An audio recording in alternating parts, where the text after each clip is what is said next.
In this video, I'm gonna show you how to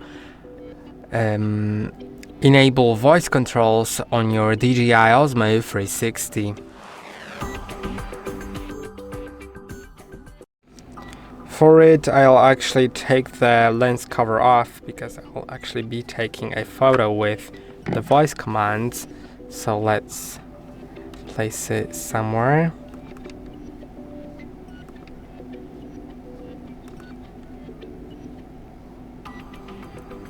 Okay, now we can scroll down from the top of the screen and then go to this button right here, which is voice control.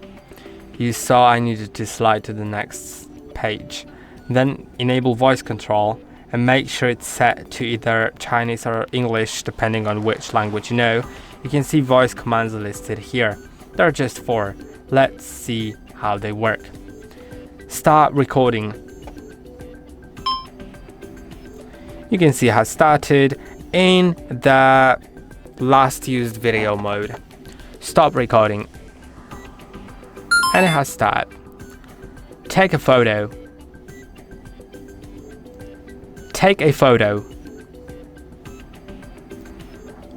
Take a photo. Take photo.